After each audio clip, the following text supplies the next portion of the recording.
This woman was the snake. She would change into a green snake every night and crawl into her neighbor's kitchen, then enter into their cooking pot and poison the whole thing. By morning, Mr. and Mrs. Johnson would eat the food and they passed away instantly. Now the neighbors were beginning to wonder who poisoned their food. No one knew it was Janet who did the impossible. But here is the most shocking part. Janet could only turn into a snake when it was 12 o'clock in the middle of the night, and she had to turn back into a human before 6 o'clock or she would remain a snake forever. Her husband married her from the village and brought her to the city. She looked so beautiful that her husband would never imagine he had married a witch. Not even one man could walk past her without turning back to admire her beauty. But whoever admired her beauty ended up dying in her trap. One of her neighbors, named Mr. Johnson, was the only man who didn't even care about Janet's beauty. Johnson loved his wife, and to him, his wife was more important than anyone, not even Janet, and that was exactly why she sent him and his wife to God. But one night, she turned into a snake again at exactly 12. This time, her husband woke up about 5 minutes later, but couldn't find his wife sleeping beside him. At first, he thought maybe she went to the toilet or something, but he waited a bit longer and Janet never returned. "I don't understand. Where is my wife?" he said, getting up from the bed. Then he began to search the house for Janet. He searched and even tried calling her phone, but her phone was right there on the table. Then he accidentally saw a snake crawling back into his house. That snake was Janet, returning from one of her evil doings. Her husband didn't even know, so he tried to stop the snake. He took a long stick and tried to get it, but the snake ran fast into the dark side of the outside, slipped through the window into the bedroom, and changed back into Janet as a human. "Honey, honey," Janet called her husband while pretending. So Mr. Paul heard Janet's voice and went back to the bedroom, but he was shocked. "Where have you been? I've been looking for you everywhere in the house," Paul said, but Janet lied. "I was here. I only went to the wardrobe to take something, and when I came back, I couldn't find you too," she said. "But I checked the wardrobe. How is that possible?" "Honey, you know you are feeling sleepy. Let's go and sleep," she pretended. She was so lucky her husband would have used that stick to kill that snake, and maybe she would not be alive again. By morning, people found out that one of their neighbors had passed away again. The police investigated but couldn't find anything. This was the second time that a neighbor had died from something unknown. It was still Janet, and only she knew why she was killing her neighbors. To her husband, this was really confusing, but he just thought maybe she liked it. But one day, something worse happened. Josephine, her husband's sister, came visiting them. Everything was working fine until Josephine learned that Janet ate food that was specifically for snakes. I mean, food that was an abomination to humans. She thought maybe it would be good if she confronted her and warned her about the danger in eating such things. But she never knew that she was inviting her own death. Then she confronted her and said, "Please stop eating this. I care about you and you are my brother's wife. It is not good for humans." "Mind your business," Janet screamed at her. "So someone can just be free to taste things anymore?" So Josephine went away. She didn't expect Janet to get angry. She was only trying to correct her. Then she went to tell her brother, "You need to stop your wife from taking snake food. Do you want to lose her? That food is bad for consumption," she said. And so Paul warned his wife to stop eating the food because he didn't want anything to happen to her. And he seriously gave her a command to stop that immediately. This made Janet so angry. I mean, she could not stop taking the snake food. That is what was keeping her alive. She was a snake and she needed to keep eating it. So she really got angry with her husband's sister. And so in the middle of the night, at exactly 12 o'clock, she changed into a snake and crawled to Josephine's room through the ceiling. Then she saw Josephine sleeping and she bit her leg. Josephine passed away immediately. Do you know the most shocking thing? No one could ever know what happened to Josephine because Janet was not just a regular snake.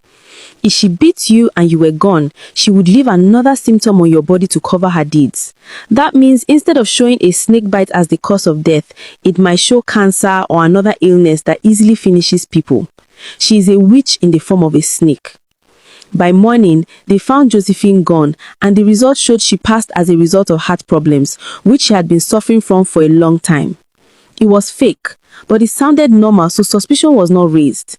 Janet sat on the ground and cried fake tears like never before. "She was my favorite person. Josephine was like a sister to me," she said with fake tears. "If she was suffering from a heart condition, she would have told me and my husband, and we would have helped her." She lied with fake tears. A few days after all that, Janet went out in the middle of the night again as a snake. But this time, things didn't go as planned because instead of finishing another neighbor, she got into trouble. There were 7 men assigned to watch over the neighborhood since the sudden passing of people in the area. These 7 men saw a grim snake crawling fast, trying to escape through them. And boom! They went after the snake, not knowing it was Janet. They began to chase it relentlessly. It was too late for Janet to change back into a human because they were shining torchlights at her, and if she dared to change, they would find out. So she kept crawling as a snake, and they kept chasing her until boom! They caught the snake after hitting it hard. Even as a snake, Janet was so scared because the men took her from the ground and put her into their bag. "We are going to prepare a good pepper soup with the snake," one man said. The snake was inside the bag, weak and pretending not to be alive. Janet's husband was awake and couldn't find his wife, and it was already past 3 a.m. "I can't take this anymore. That woman must leave my house when she returns from wherever she goes," Mr. Paul said. Well, Janet was inside the bag as a snake. She knew she could not allow the security men to use her for the pepper soup, and time was running out. She remembered that if she didn't change back into a human before 6 o'clock, she would remain a snake forever. The men took the snake to their checkpoint and put the bag on the ground. They were talking, discussing, and laughing. They didn't bother to check on the snake because they assumed it was not alive anymore. But Janet, the snake, silently used her teeth to tear the bag gently until she made a way for herself to crawl away from the men. The men never knew. They were focused on the road. The snake ran fast out of the spot. It headed straight towards Mr. Paul's home, passed through the window into the house, changed into a human, and went to meet her husband, who was angrily waiting for her. "Where were you coming from? It's 4 a.m. Can you tell me where you went this night?" he asked. "Honey, calm down. You know we've been struggling to have kids. I should have told you this earlier, but I've been having midnight prayers at the guest house alone. I am praying for us to have kids. I had to do this alone," Janet lied. "Be careful, oh. You can't just go out of bed at midnight without telling your husband. Do this one more time and you are packing out of my house," Mr. Paul said. The next morning, she was so angry with the security men who caught her and delayed her last night that by the next night, she changed into a snake and went out again. She finished all of them at their duty post and also went into 2 of her neighbors' homes, biting them until they passed away. She did all that because she was angry. Altogether, 2 neighbors and 7 security officers were confirmed gone by the next day by the community. This raised more fear among the other neighbors. Janet was behind it all. No one still understood why she didn't like her neighbors. After some weeks, something happened. Just like that, Janet's mother-in-law came and brought another woman to her son to marry as a second wife because she was tired of waiting for a grandchild, and it seemed like Janet could not give her a grandchild. "From today onwards, Sarah is going to be your second wife," the old woman said. "But Mama, my husband never asked for a second wife. We hope that prayer would resolve my barrenness, not a second wife," Janet interrupted. "Close your mouth. Don't talk while I'm talking to my son. If you can't give me a grandchild, then Sarah will," her mother-in-law said, and left Sarah with them. Now Sarah would be living with them, but Janet didn't like that. She couldn't share her husband with another. She thought about changing into a snake and finishing Sarah, but another plan came to her mind. The first night Sarah slept in that house, all she saw was plenty snakes chasing her in her dreams. The second night, it got worse. She was not just seeing plenty snakes in her dreams, but even during the daytime. As long as she closed her eyes, she would see the snakes. And whenever she fell down while running away from them in her dreams, she would see the effect in real life. By this time, the house felt scary to her, and she just packed her bags and ran away without telling anyone her reasons. Meanwhile, it was Janet. She was the person who had invited her other snake friends and begged them to help her chase Sarah in her dreams. Yes, that's because Janet was not just a witch, but belonged to a snake group. She chased Sarah away instead of finishing her. Her real target was her neighbors, and she had a reason. But whoever tried her might become a target. Or her mother-in-law heard that Sarah, the new wife she brought for her son, had run away, and she thought it was Janet who quarreled with her.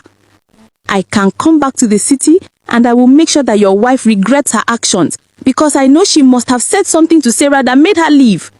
I hope you enjoyed this video masterpiece. As we wait for another episode, please subscribe to our channel, like the story, and comment on where in the world you're watching from. We'd love to know how far this tale is traveling. Grab some popcorn because what you're about to see in our next episode will question everything you think you know about people.